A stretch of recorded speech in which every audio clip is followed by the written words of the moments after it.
Selamat datang di artikel Cangkir YouTube. Inilah lanjutan kisah Henshin pada episode 335 yang lalu. Episode 336. Henshin, yang sudah sampai di kantornya, segera memberikan makanan itu, sembari memegang pipinya, yang masih terasa sakit. "Kenapa pipinya, Mas?" tanya Linda. "Oh, ini nggak kenapa-napa," jawab Henshin. "Kok merah? Seperti bekas ditampar gitu." "Sini Linda, lihat Mas." "Coba lihat," ucap Linda. Namun Henshin terus menghindar. "Nggak usah, ini cuman sedikit, kebentur kaca tadi. Imbasnya memerah deh," sahut Henshin, sembari tersenyum. Sedangkan perempuan, yang telah menggampar wajah Henshin itu, merasa bersalah. Dalam hati ia berharap, agar diberi kesempatan, untuk bertemu kembali, dengan pria yang telah menjadi sasaran kemarahan hatinya itu. "Emi, gua jadi serba salah. Nggak enak sendiri. Pasti pria itu tadi sangat marah padaku. Ya ampun, gua spontan menamparnya tadi, sebab saya mengira dia yang melakukannya. Ternyata seorang anak kecil," ucap perempuan itu pada sahabatnya. "Mestinya kamu tadi tanya dulu, minimal marahin dia, jangan langsung main tampar. Kalau salah sasaran gini, gimana coba? Mana kamu nggak kenal lagi?" "Ya sudahlah, lupakan saja. Gimana soal panggilan kerja kamu besok?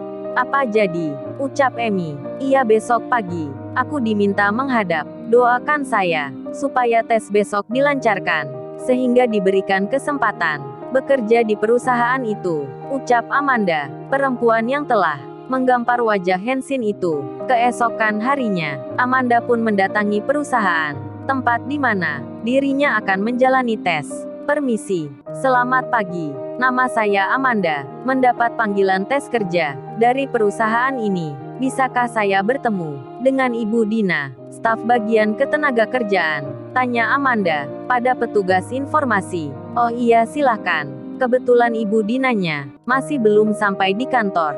Silahkan Mbak Amanda menunggu di ruang tunggu. Nanti jikalau Ibu Dina sudah sampai, akan saya kabari," ucap petugas bagian informasi. "Baik Mbak, terima kasih," sahut Amanda. Setelah beberapa menit berlalu, hingga sampai lebih dari 1,5 jam, Ibu Dina pun tak kunjung tiba.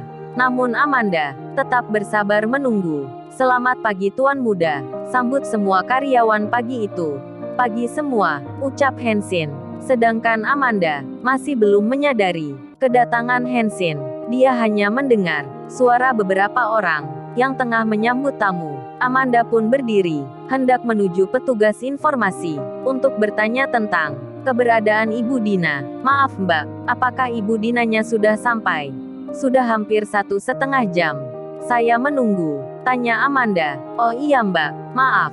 Tunggu sebentar, coba akan saya tanyakan pada HRD." Kemudian petugas informasi itu segera menghubungi ruang HRD dan bertanya tentang keberadaan Ibu Dina. Dan ternyata, Ibu Dina sedang ada keperluan mendadak yang tidak bisa diwakilkan. Sehingga hari itu, dipastikan bahwa Ibu Dina tidak hadir ke kantor. Kemudian dengan lembut, petugas informasi itu menyampaikan, "Maaf Mbak, sekali lagi kami minta maaf. Ternyata Ibu Dina hari ini tidak masuk kantor. Mungkin besok pagi, Mbak Amanda bisa kembali menghadap," ucap petugas informasi itu. "Oh, ya sudah kalau gitu, biar besok pagi saya datang kembali untuk menghadap Ibu Dina. Kalau gitu, saya langsung permisi saja ya Mbak," ucap Amanda. Namun pada saat dia berbalik, pandangannya melihat ke pintu keluar. Dia melihat seorang pekerja cleaning service tengah membersihkan pintu kaca. Sejenak dia berdiri, mengamati pria itu. "Waduh, itu kan Mas yang kemarin gua gampar pipinya. Astaga, ternyata dia kerja di sini. Ya ampun." Segera Amanda meminta izin untuk kembali di ruang tunggu. "Maaf Mbak, bolehkan saya duduk sebentar di ruang tunggu itu? Karena saya hendak merapikan berkas-berkas saya untuk persiapan besok menghadap Ibu Dina," ucap Amanda, yang kemudian mendapat persetujuan dari petugas informasi. "Oh iya, silahkan," ucap petugas itu. Lalu Amanda pun segera menuju ruang tunggu. Di sana dirinya mengurai semua berkasnya dari dalam sampul. Dibolak-baliknya kertas itu, sembari sesekali mengamati kerja Hansin. Di pintu keluar itu, Indri, petugas informasi, yang sebelumnya berbicara dengan Amanda, merasa heran dengan sikap aneh yang ditunjukkan Amanda di ruang tunggu. Dia pun berkata dalam hati, ngapain si orang itu? Dari tadi gua amati, kok cuman bolak-balikin kertasnya. Lalu setelahnya, kembali melihat Tuan Muda. Oh iya, kalau Ibu Dina tidak masuk, kan bisa minta tolong sama Tuan Muda Hansin. Akhirnya, Indri pun berinisiatif untuk membantu Amanda. Dia pun segera menghampiri Hansin yang tengah bekerja itu. Maaf Tuan Muda, bisa bicara sebentar? Tanya Indri. Ya Mbak Indri, ada apa ya? Ucap Hansin. Maaf sebelumnya, sebenarnya, sejak dari pagi tadi, ada tamunya Ibu Dina, seseorang yang datang ke perusahaan ini untuk panggilan tes kerja. Sudah hampir 2 jam, orang itu menunggu kedatangan Ibu Dina. Namun setelah saya hubungi, ternyata beliau berhalangan hadir. Jadi hingga sampai saat ini, perempuan itu masih berada di ruang tunggu. Ucap Indri. Terus apa Mbak Indri? Sudah menyampaikan kalau hari ini Ibu Dina berhalangan hadir. Ucap Hansin. Tadi sudah saya sampaikan. Namun katanya, dia ingin istirahat sebentar di ruang tunggu, sembari merapikan berkas-berkasnya. Ucap Indri. Begini saja Mbak Indri, tolong disampaikan sama pelamar kerja itu, kalau Ibu Dina sudah memberikan kuasa pada saya untuk menerima kedatangannya. Jadi hari ini, dia bisa langsung mengikuti tesnya.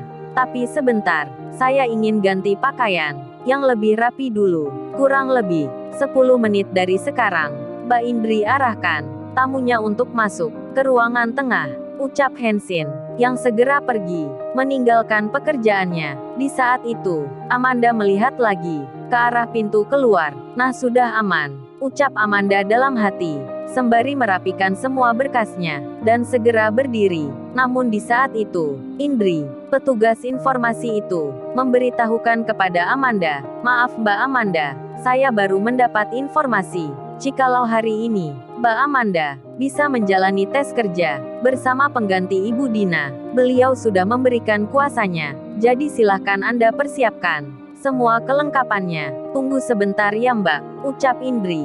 Oh baik Mbak, terima kasih. Dalam hatinya berkata, astaga, kenapa momentumnya tidak tepat sekali. Mana pria itu bekerja di sini lagi. Tak lama kemudian, Indri mempersilahkan Amanda masuk ke dalam ruangan. Silahkan Mbak Amanda, Anda masuk ke ruang tengah. Ucap Indri.